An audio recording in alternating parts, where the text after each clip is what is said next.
El pasado cercano, no hace falta irse muy lejos. Este es un gráfico de las variaciones en la temperatura desde hace 425.000 años, es decir, durante el Pleistoceno y el Holoceno. Acá, ¿qué es lo que vemos? Estos en azul son los periodos de glaciaciones, y en rojo, los picos en rojo, son los interglaciares, los periodos entre glaciaciones.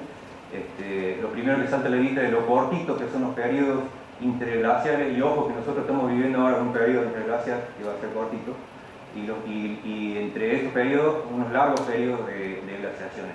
Generalmente se interpreta que estos periodos de glaciaciones han sido más secos y fríos, obviamente fríos, pero más secos, eso es lo importante, y estos periodos más cálidos también han sido más húmedos.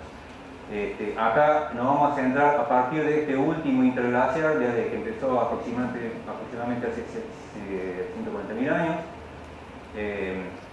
Fijémonos que este pico es mayor que el pico registrado hoy, este pico de cambio de temperatura positiva, digamos, hacia el calor, y este es el pico del último máximo glacial hace aproximadamente 21.000 años, y de acá ya empieza el periodo Holoceno, que acá está más ampliado. Tenemos el final de la glaciación, y vemos que durante el Holoceno también hubo fluctuaciones menores, pero bueno, con fluctuaciones de más o menos calor. Incluso tenemos un periodo cálido que hubo en la época medieval, y la pequeña edad de hielo entre 1700 y 1800, entrado un poco en 1800 también, y después empezó a calentar de nuevo. Con esto que queremos decir que, bueno, hubo cambio climático anteriormente, entonces nosotros podemos observar qué ocurrió con las distribuciones de las especies en esos cambios climáticos.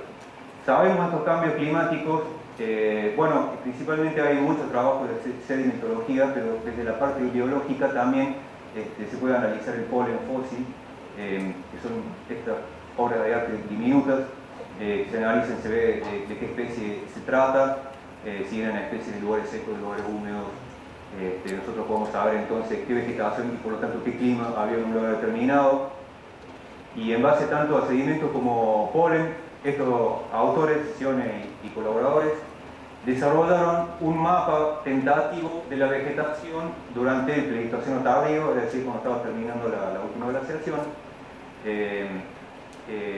y para comparar con este mapa. Acá obviamente no se respetan las divisiones vegetales, sino que se hace una gran división en tres tipos de ambientes. Ambientes abiertos, que están estos guiones, estos son todos ambientes abiertos, digamos pastizales y desiertos. Ambientes semiabiertos, arbustivos y boscosos, pero semiabiertos, y ambientes de selva. Acá, por ejemplo, como arbustivo y semiabierto figura toda la región del Chaco y el Espinal, y como región abierta figura todo lo que es Pampeano y la provincia del Monte en Argentina, ¿no? Bueno, acá, como hace 21.000 años, en la última glaciación era todo más seco y más frío, aparentemente por el registro que hay de sedimentos y polen, las regiones abiertas y con pastizales habrían sido mucho más extendidas, y del mismo modo estas regiones de arbustales y bosque más abierto también se habrían extendido, y se habrían reducido bastante los lugares de selva. Obviamente esto está sujeto a mucha discusión, pero por lo pronto el hecho de que estas áreas abiertas se habían extendido en esa época, o eran más extendidas en esa época, aparentemente habría sido un hecho. Aparte de los sedimentos y del polen, también nos podemos fijar en el registro fósil, y sobre todo en estas especies de megafauna que vivieron hasta hace poco tiempo en nuestra zona. Acá, por ejemplo, tenemos un Stebomastodon, o representaciones de lo que puede ser un Stebomastodon, Macrauchenia, un Licodonte y Megatherium. Con megafauna estamos hablando de mamíferos de más de 1000 kilos que existieron en toda esta zona. Estos mamíferos de más de 1000 kilos, había una rica megafauna, 36 especies, más o menos, aproximadamente, hace 20-21.000 años, y eran típicos de ambientes abiertos. Hay que tomar en cuenta que hoy en África se considera que 4 o 5, depende si la meten en la jirafa o no, que la jirafa está cerca de los 1000 kilos, 4 o 5 especies de megafauna, y acá existían 36 especies. Lo cual implica de que sí o sí tenía que haber, donde vivía esta fauna, sí o sí tenía que haber hábitats abiertos, porque no hay forma que un animal tan enorme pudiera moverse dentro del bosque o de la selva. Si bien hoy en día hay elefantes que son de selva, entonces nosotros podemos pensar, bueno, pero la megafauna, si hoy hay elefantes que viven en la selva, podría haber habido especies de megafauna que viven en la selva. Y de hecho se han encontrado restos de toxón, en los que se han hecho análisis con radioisótopos, y realmente se le encontró que esos individuos estaban ramoneando en plantas selváticas en un ambiente de selva. De todas formas, en todas estas localidades, y hay más en Paraguay que no incluí, pero bueno, me centré más en Argentina y acá en esta localidad de Bolivia, son todas localidades que hoy están o estaban en un pasado cercano ocupadas por los bosques chaqueños cerrados, y todas estas localidades tenían muchas especies de megafauna.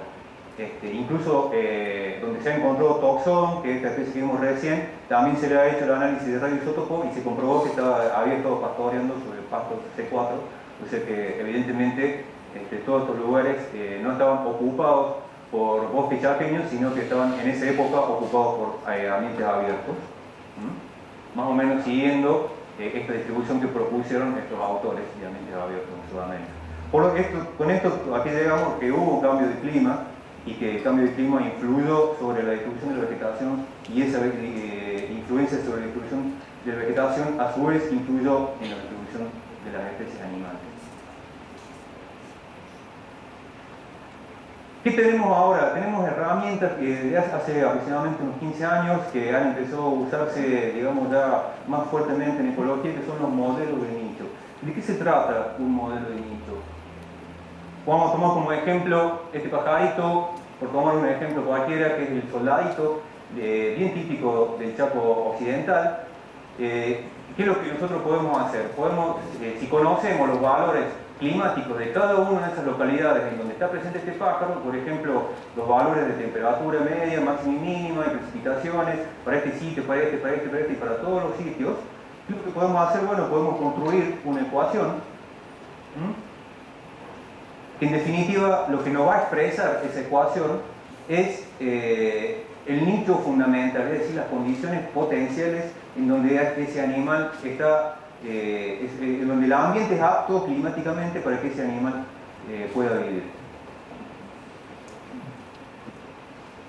Y lo más interesante de esta ecuación es que, como cualquier ecuación, hay una posibilidad de interpolación y de extrapolación.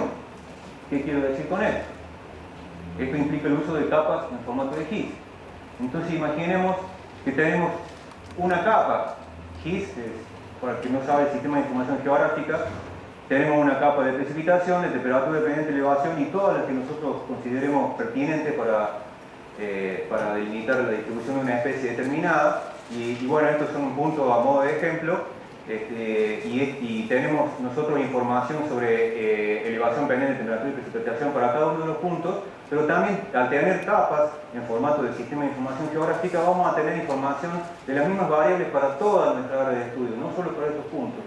Entonces, en base a nuestra ecuación, nosotros podemos interpolar hacia dentro del área muestreada y también podemos extrapolar a las áreas no muestreadas, pero que están dentro de nuestra área de estudio. Y eso es lo más interesante, la posibilidad de extrapolación de esa ecuación. Porque si nosotros extrapolamos,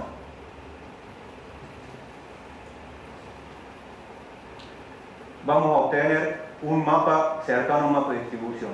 Para eso existen ya hace mucho capas climáticas, incluso disponibles libremente, por ejemplo las de WorldClim, pero hay otras. Son capas desarrolladas por diversos institutos dedicados a tareas justamente de desarrollar en forma digital modelos de circulación atmosférica, de simulación, digamos, del clima a nivel global. Estas capas de WorldClim, que son las más usadas en modelado de nicho, representan promedios de la última mitad del siglo XX y es lo que nosotros estamos usando como clima actual. Entonces, por ejemplo, tenemos, esto es una moda de ejemplo, precipitación anual, temperatura media anual, pero también tenemos otras capas más interesantes que son las llamadas las bioclimáticas, porque ya tienen una connotación ya es más probable que influyan estas capas o estas variables sobre la distribución de las especies, son más específicas. Por ejemplo, la precipitación durante el trimestre más húmedo o la temperatura durante el mes más cálido son más, es más probable que los modelos ajusten más con estas variables que se llaman bioclimáticas. Y después también podemos incluir en los modelos todas las variables que nosotros consideremos, como dije antes, que son pertinentes para delinear la distribución de algún animal o vegetal, por ejemplo capas topográficas, y esto cuando trabajamos a grandes escalas, en escalas continentales, pero si trabajamos a menor escala ya podemos incluir el uso del suelo, vegetación y muchas otras. Entonces, bueno, volvemos a la extrapolación, ya tenemos entonces la capa climática, tenemos la posibilidad entonces de extrapolar nuestra ecuación. El producto entonces va a ser una figurita muy linda, parecida a un mapa, que no va a ser precisamente la distribución exacta de una especie, sino que va a ser la representación espacial del nicho fundamental. Va a ser la distribución del nicho fundamental. En otras palabras, va a ser la distribución de las áreas climáticamente aptas, que no siempre son ocupadas todas por una especie animal o vegetal, porque hay que tomar en cuenta que existen también interacciones con otras especies o limitantes de dispersión. Entonces, volviendo al ejemplo del soldadito, este es nuestro modelo proyectado del mapa, que es cercano a su distribución, pero de nuevo, repito, no es la distribución verdadera de la especie. Nosotros, por ejemplo, acá podemos decir, poner un umbral, estas son probabilidades de presencia, eso es lo que da la ecuación probabilidad de presencia. Entonces, en estos lugares que son más amarillos, incluso acá hay un puntito rojo, en donde la probabilidad de presencia es máxima, regiones amarillas, una probabilidad media, y regiones más azuladas, que son con probabilidad mucho menor. Y ahí hicimos el corte. Si nosotros lo ponemos desde 0, también nos va a indicar probabilidades a partir de 0, la probabilidad va de 0 a 1, la probabilidad de presencia. Pero bueno, acá nosotros establecimos un umbral de presencia, que es lo que generalmente se hace con estos modelos de nicho, establecer un umbral a partir del cual nosotros decimos, bueno, a partir de esta probabilidad de presencia, este animal está presente, y a partir de esta probabilidad está ausente porque es demasiado poca. Eso es algo, hay métodos, pero siguen siendo en cierto modo arbitrarios, pero es necesario poner este umbral para delimitar bien la distribución. Entonces, con este umbral queda delimitado así digamos, la distribución del nicho fundamental del soldadito.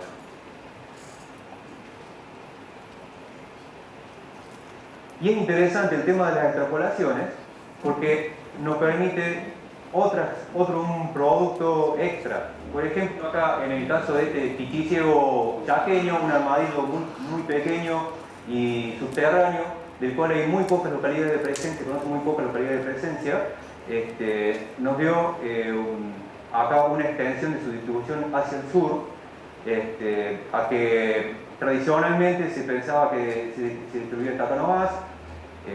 Sin embargo, hay que tener en cuenta que esta área no ha sido prospectada para buscar al animal. Nosotros empezamos a ir ahora, es posible que esté o es posible que no esté, pero es interesante que nuestro modelo nos dé un área en donde la especie no se lo ha registrado nunca, y eso ha sido usado, y es interesante seguir usándolo para especies que son muy escasas, y lo que se necesita saber en qué otros lugares vive para ir a buscarlo, ver si está, y establecer acciones de conservación. Otra posibilidad que nos da la extrapolación de los modelos es predicción de áreas aptas para reintroducción. Este es un trabajo sobre la reintroducción del lobo mexicano, que es completamente extinto, pero se sigue viviendo en cautiverio y se lo planea reintroducir. Entonces, bueno, se hizo un modelo de nicho y después se lo reportó, digamos, por la vegetación apta, digamos, para el lobo. Y acá, bueno, acá se salta una región que es una de las más aptas para comenzar por ahí, digamos, la reintroducción del lobo mexicano. Otra posibilidad más, por ejemplo, predicción de invasiones biológicas. Este es un trabajo en conjunto con el doctor Chiarini, que también es de la facultad. Él trabaja con una planta que es Solanum elenifolium, originaria de Norteamérica, y que, bueno, que ha invadido ampliamente acá en el centro de Sudamérica, y este es un trabajo que estamos haciendo, y bueno, estamos explorando a ver qué que sitios posibles puede llegar a invadir, nuevos puede llegar a invadir esta planta.